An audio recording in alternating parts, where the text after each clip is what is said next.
Chapters 5 and 6 tonight.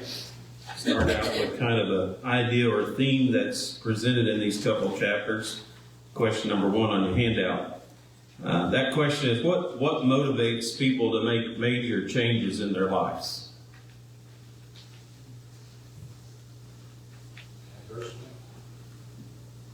Adversity. Okay, adversity. Now, people, generally speaking, don't like change. No. I don't know anybody that likes change. So, a major change, I would say, usually involves a forced issue.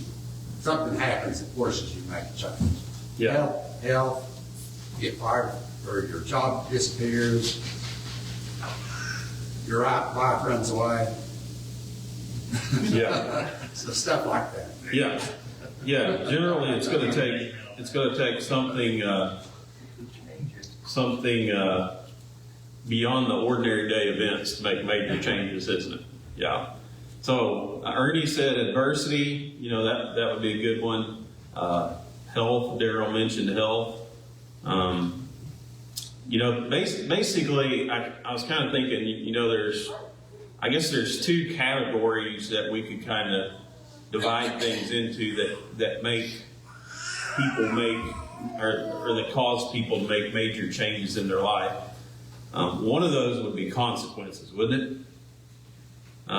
Like was mentioned, it could be your health. Go to the doctor and the doctor says, if you continue to live this way, then you're going to die at an early age. And so that causes us to, the consequence of that, of living like that, causes us to make a major change. It could be something like facing jail time. If we're faced with that, this is what's going to happen to you if you continue down this path, might cause us to reconsider, might cause us to make some changes in our life. The second part, consequences, are one of those things that motivate us, but I think the second thing would fall under the heading of reward, wouldn't it? And what can you think of that would fall under the heading of reward that might cause us to make major changes? If you weren't a child of God, Okay. and you were faced possibly with some major catastrophe in your life, and you thought, maybe I need to make a change. Yeah. Yeah, that would be one of those things. Your job promotion. Okay. Okay. The idea of reward would be, more like if like you were saying there, if I get a promotion, if I can get a raise by doing this in my life, I might be motivated to change a little bit. People change all the time because of, physical appearance. Maybe you want to lose some weight or something, and so you start working out and exercising, become more physically attractive to the opposite sex. So, that's something that can motivate people to make major changes in their life too. But those two general categories, I would think, are the things that are going to motivate us to make major changes, either consequences or rewards. And basically, if I were to kind of, put these two chapters in a nutshell, that's how I would kind of label them: consequences and rewards. And those things can motivate us to make changes in our physical life, but God also knew that those things can motivate us to make spiritual changes too. And so Paul talks about that in these couple of chapters here. I just kind of want to remind everybody as we start out here the general idea that's led up to this point, because sometimes we just jump right into what we're studying, forget what we've studied a couple of weeks before. But that's really plays into what Paul has to write about here in chapter 5, and that is the idea of peace and joy. And he points out, beginning in the first verse there in chapter 5, question number 2 on your handout, what is our relationship with God if we've been justified by faith? Remember how we studied last week how Paul used the example in chapter 4 of Abraham, how men were justified, how they were made righteous in the sight of God. And of course, he pointed out it wasn't through the law of Moses that Abraham was righteous in the sight of God. He lived long before that ever came along. but it was through by faith in the belief and the trust and the promises of God, and specifically the promised seed in Jesus Christ. And so maybe it would be better to start out with the question, what does it mean to be justified?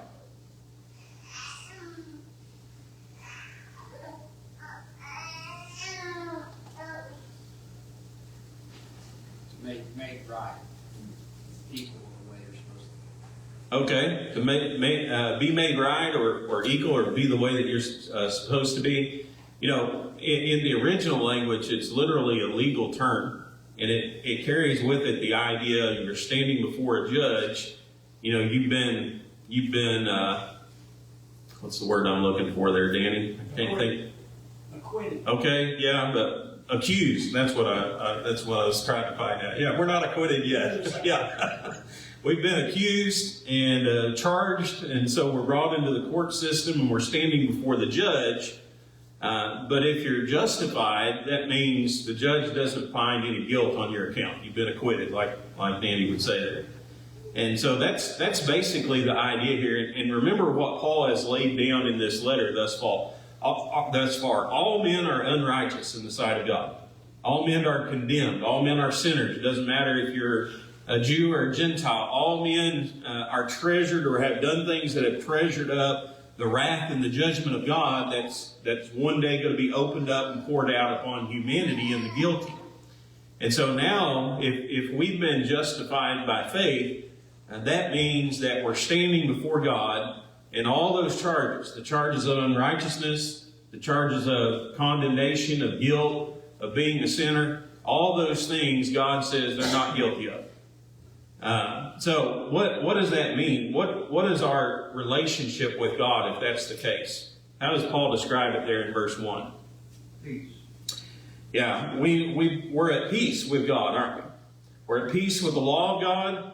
We're at peace with the justice of God and the judgment of God. Don't have anything to worry about. Don't have anything to fear.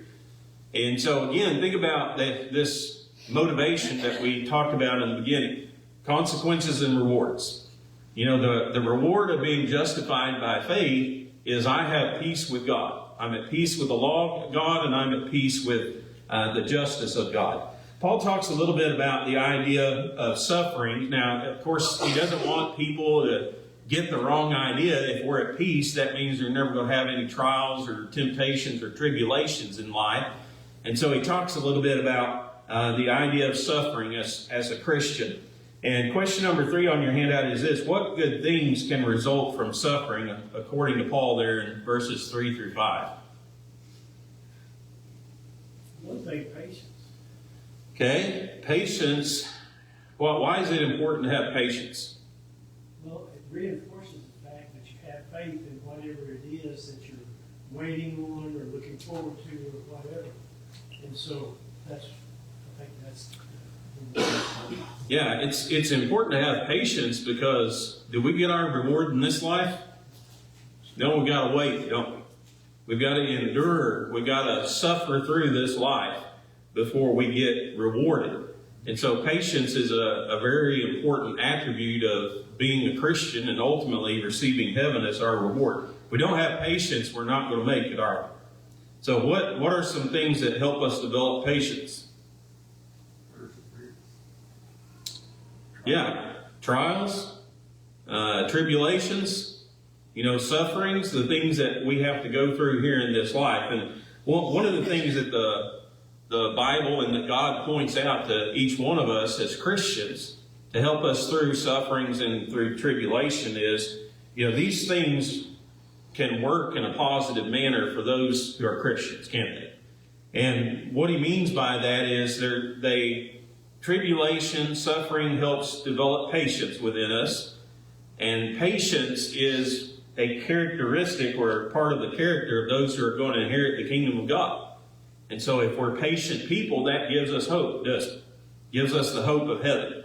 And so even though Paul points out, we're at peace with God, that doesn't mean you're going to not have any suffering or tribulation in the world that you got to go through. But don't always think of it in a negative way.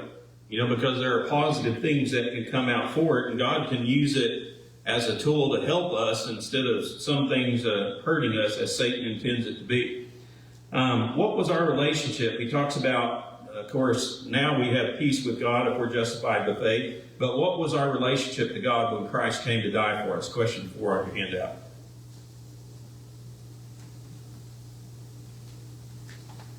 We were yet sinners. Yeah, it wasn't the case. You know, when you think about the love of God, and of course, Paul has as much as anybody to, well, maybe not as much as John, but he has quite a bit to say about the love of God. When you think about Christ dying for our sins and, you know, why we have peace with God, it wasn't like we were these good people to begin with, was it? It wasn't like we were these trustworthy, obedient individuals, and so God felt something for us, and He sent a sacrifice on our behalf. In fact, Paul points out there are a couple of key words in that passage. We were sinners, so it was pointed out. We were the enemies of God. We were disobedient, breaking His lawbreakers. And when we were sinful, when we were wicked, when we were disobedient, when we were breaking God's law, He showed us that He loved us. And the way that He showed us that He loved us is by sending His Son to die for our sins. So our relationship to God, you know, understand how this came about. This is part of the idea that Paul's teaching here, the idea of righteousness or justification. It came about because of what God did. It doesn't come about by our own works. It doesn't come about through the law of Moses. It comes about by the grace of God through the gift of Jesus Christ. And so that's why we have that relationship with God. Now, Paul kind of shifts a little bit here in this chapter, and he starts talking about, this is something you'll find pretty common in Paul's writings. A lot of times, you know, God anticipates man's thinking after something is said. And so immediately the inspired writer will start addressing maybe some idea that he's spoken of very briefly, but says, now, you know, don't get the wrong idea with this, or don't jump to conclusions with this. And this is one of those instances where I think God is anticipating the minds of men. And one of the questions I think that he knew that we would have, and that the church at Rome would have specifically here, is how could one man make that big of a difference? You know, how can one person, how can the coming of Jesus Christ make all these people righteous, whether you're talking about, you know, back to the days of Abraham or even farther than that. And so he begins talking about the concept of how one individual and one man can have an entire effect upon the human race. Not an uncommon thing. And the first idea, or the first person that he introduces in this setting, is, of course, Adam. And so question number 5 here on your handout, in verse 12 there of chapter 5, what did Adam introduce into the world? Sin. And what came along with sin? Death. How many people did that? Oh, Okay, it passes to all men, right? But how many people introduced it? Only took one, didn't it? Only took one person. Only took Adam to sin. And by that sin, you know, when Adam and Eve were here on this world, was there any sin before that? Before the Garden of Eden? No, sin wasn't in this world. But Adam introduced it, didn't he? And what came along with sin? Well, it was physical death. And so Adam introduced this environment, we might say, into the world, whereby people followed in his footsteps. You know, we today, we sin and we die just like Adam. But one man introduced that concept and that environment into our world. It only took that one man to bring death. It only took that one man to bring sin. It only took that one man to bring condemnation. Question number 6, what came into the world through Jesus Christ?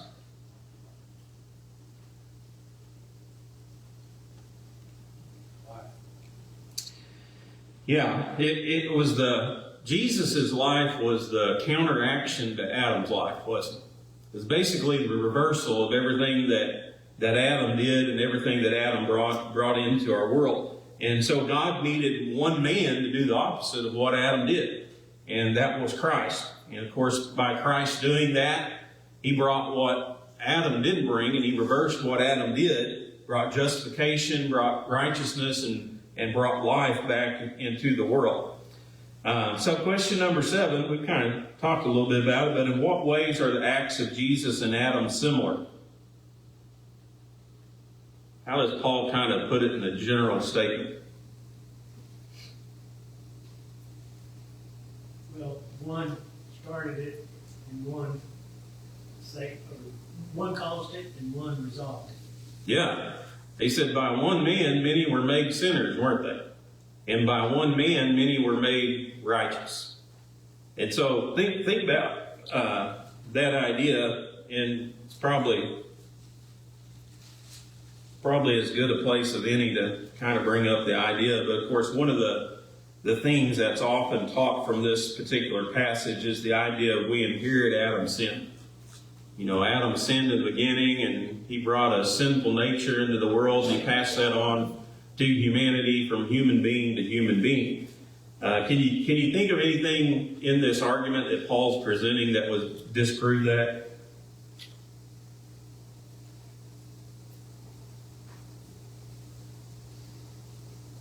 Ask that question again, Leon. Well, the idea he talks about by one man, many were made sinners. You know, Adam brought sin into the world. In fact, what did he say in verse 19? For as by one man's disobedience many were made sinners, so also by one man's obedience many will be made righteous. And he talked about verse 18, through one man's offense judgment came to all men, resulting in condemnation. And then through one man's righteous act, the free gift came to all men, resulting in justification. And so part of what some in the denominational world today teach is, you know, we inherit Adam's sin or his sinful nature. And so we're born sinners. That's basically the idea or the teaching. You know, Adam brought sin into the world, death came with it, and so it was passed on to all men. So the question is there anything, as you read through there, that would counteract that argument or disprove it in any way? You said that it was passed on to all men. Christ being born was God on earth. He was a man at that time. And it passed through him. Okay. That's one argument that people use. That's called the Immaculate Conception. Right? Heard that one before? It says all men have sinned, right? So that's their own. And you can look in Ezekiel 18:19 there. It talks about the sons not carry the same father, and father carry the same sons. We all have our own. Yeah. It's saying each person has sinned. Yeah, there's a number of outside verses that you could, bring in to pretty well, I think, clearly disprove that idea. But what I was kind of driving at here is it's the same concept. If the same concept is being discussed, it says by one man many were made sinners, and that means that Adam passed on the sinful nature to everybody, and now everybody's born a sinner. How many were made righteous by Jesus? All of them. So what would that teaching mean? So do you say that potentially gives those people an argument to say that, yeah, we were right? Now, Well, you can't go one way and then go the other way with the other guy, I guess is what I'm trying to say. So if you're going to make the argument that that's what Paul's saying, through Adam's actions, sinful nature was passed on, everybody's going to die because of it, we're born sinners, then you'd have to say the reverse of Jesus Christ, wouldn't you? Yeah, which would mean everybody would be saved. I got you. Yeah. So the question, I guess, really I didn't do a very good job explaining that, so I apologize. But the idea, or the question that has to be asked is this conditional or unconditional? Are many made righteous unconditionally because of what Jesus did? Were many made sinners by Adam unconditionally by what he did? No. We still play a part, don't we? All of us sinned, all of us transgressed God's law. That's what made us sinners. It wasn't Adam's sin. It was our own. But Adam did bring sin into the world, didn't he? And he introduced this environment for us to basically for sin to thrive in, and of course death to reign in because of sin itself. But Jesus was a counteraction to that. And so, again, I think what Paul's trying to address here is this idea, how can one man impact humanity in such a way? And of course, he points out, all you got to do is look at Adam. You know, you understand it with Adam. Jesus Christ could undo it. He could reverse it. Question number 8 here. What is the relationship between the amount of sin and grace in the world? More grace. Yeah. Everywhere that sin is present, God's grace is greater. And what Paul is talking about there is God's grace is more than enough to take care of sin, isn't it? In other words, it doesn't matter. This is one of those important things to understand about, some difficult or hard passages in the Bible. There's some difficult or hard passages in the Bible that talk about how if a person sins in a certain way that it's impossible to receive forgiveness for that sin. But what does this verse say about sin? Ask for forgiveness or get it. Yeah, God's grace is more powerful than any sin, isn't it? I mean, there's no sin that God's grace can't cover. The question you have to ask is, are there certain conditions that are attached to it, though? Is it just God's grace covers every sin across the board without any reaction or without any thinking or counteraction on the part of man? Go ahead. What would be the definition of grace? That might clarify things. Yeah, well, grace by definition is unmerited favor. We say something that we don't deserve, a gift that we do not deserve. We haven't earned. So, does that help any? So, God made it possible that sin could be wiped out through His gift of grace. Yeah. It's available to everyone. Right. Yeah, and it'll, there's not a sin that we can commit that God won't forgive us of. Again, there's some difficult passages in the Bible, but there's some things you got to kind of consider, some principles you got to kind of consider along with those. But basically what Paul's talking about there is, everywhere where sin exists, God's grace is greater, isn't it? In other words, God has the ability to forgive, like Daryl pointed out. It's that we don't deserve to be forgiven. That's a gift given to us by God, Jesus Christ coming and dying. That's the whole reason we have peace with God. Go back to verse 1 there in chapter 5. But everywhere there's sin, the grace of God is greater. It's more powerful than any of man's sin. So there's adequate grace, is what Paul's saying there to cover sin. Did here also the law, though, it wasn't for the law entering in. It caused men to give a definition of sin. Yeah, and again, think about, we're talking about here the law of Moses, of course, and, he pointed out the purpose of the law of Moses. One of the things that it did was magnify man's sinfulness, wasn't it? It didn't make man righteous, couldn't make man righteous with animal blood, but it did point out sin, and it did, foreshadow some good things that were supposed to come and kind of make men more aware of sin and about how God was going to take care of that. That was really the purpose of the law of Moses. But as far as righteousness, of course, didn't help in that regard, did it? So Paul's talked about, this idea, there's sin in the world, but God's grace is greater. So again, you have, by inspiration, Paul's anticipating, well, I know what some people are going to say, right? If God's grace is greater than sin, then that means we can just go out and live however we want to live, and God's grace is going to take care of it. He's going to cover it. And so that's kind of what Paul addresses here in Romans chapter 6.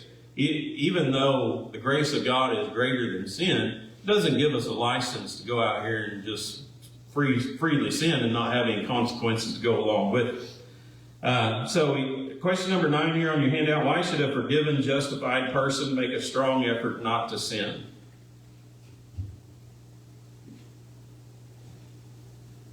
Dead to sin, we not to live any longer in that.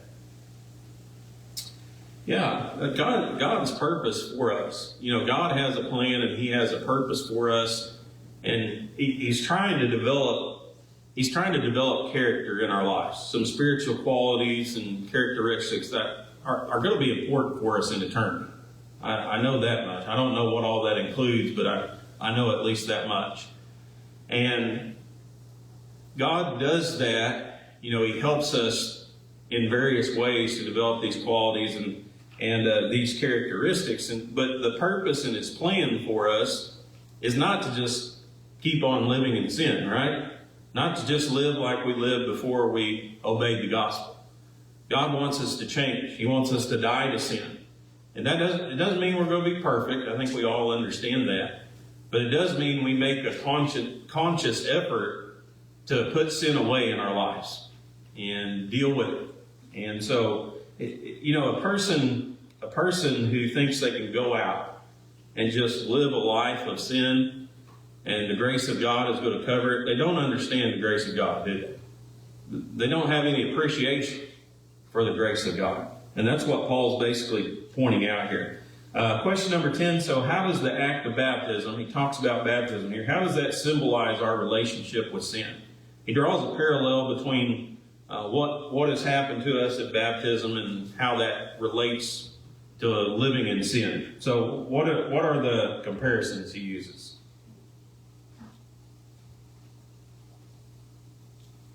It compares it to Christ's death and resurrection. Yeah, so you think about baptism, you think about Jesus's death, burial, and resurrection, and then you think about how that relates to us or how that paints a picture to us concerning sin. First of all, there was a death, wasn't there? And as Christians, we have to die to sin. We have to put death or sin to death in our lives. Not just go out here and keep on living like we've been living, but again, make that conscious effort to deal with those sins, to improve, and become better day by day. So there has to be a death. There was also what? What comes after the death? Burial. Right? What do you do with the old man? Bury him, don't you? Don't keep him alive. Don't keep him out of the ground. You put him to death. And you bury him. And then after the burial, what was there? A resurrection. Right? Jesus arose to a new life. And that's the part of the point here that Paul's making.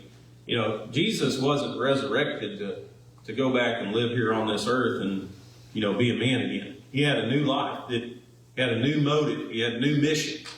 And that's how we are as Christians too. And so Paul says, think about your baptism. You've died, you've been buried, and you've arisen from the dead. And that's how our relationship to sin should be. The old man dies, we bury him, and then we arise to walk in newness of life. He also talks about, some changes in attitude that should take place. Question 11. What change in attitude, not only attitude, but actions too, happen to a person who follows Christ? What's a true follower of Christ going to do? Or maybe we should say, what is he not going to do? Sin. He's not going to serve sin anymore, is he? Not going to keep on living the same lifestyle. Paul talks about the idea of being mastered. Sin wants to be our master. Sin wants to control us and control our lives. I think that's what God was saying to Cain back in Genesis chapter 4 and verse 7. He talked about what would happen if he did good, but he said, if you don't do well, then sin lies at your door, and his desire is to rule over you. Or somebody or something is going to master us in this life. And there's really only two things. Either we're going to serve sin's going to be our master, or we're going to serve God. God's going to be our master. Those are the only two choices that we have. And so the person who is following Christ is not going to serve sin anymore. He's not going to let sin be his master, but he's going to live for Christ. He's going to let Christ be his master. Question number 12, how should being under grace change a person? Sin shall not have dominion over you any longer. Yeah, it's, when we think about the grace of God, and again, that we're talking about that gift that God gave us that we don't deserve or didn't earn, and that's Jesus Christ dying for our sins. What kind of motivation should that give me? To go live a life of sin? I mean, that doesn't make much sense, does it? Is that what the grace of God should motivate me to do? Not make any changes in my life? Just go out and let sin be my master? No, there should be, the grace of God should give us a reason to obey it, shouldn't it? I mean, the fact that God did what He did and gave us the gift that He did when we were sinners, when we were the enemies of God, when we were lawbreakers, that should motivate us to do good, not to do evil. So he talks about the last part of the chapter there, being slaves to righteousness. Who or what determines the things that dominate or control a person? Question 13.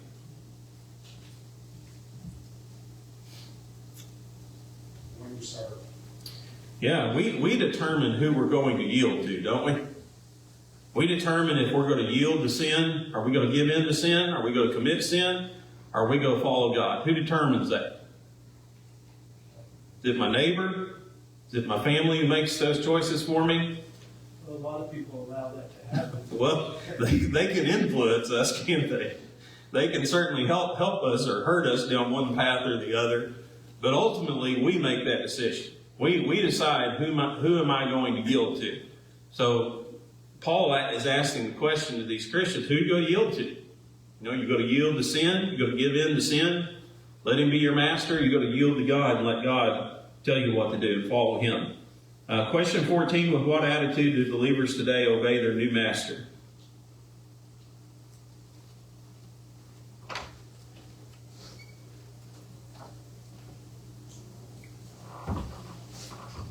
From the heart, what does that mean?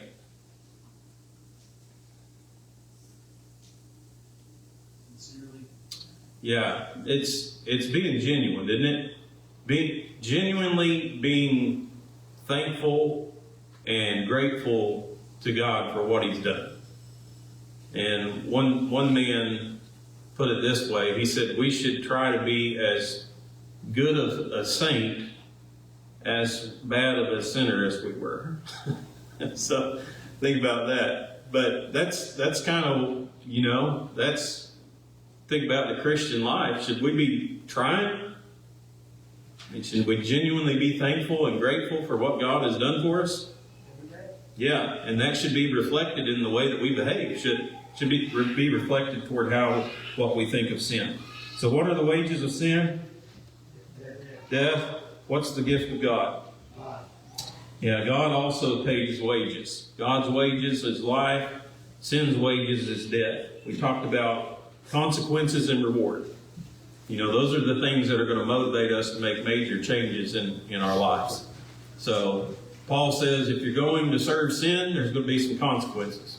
And that's going to be death. If you're going to serve God, there's going to be rewards, and that's going to be life. Any thoughts, comments, questions, anything before we end tonight?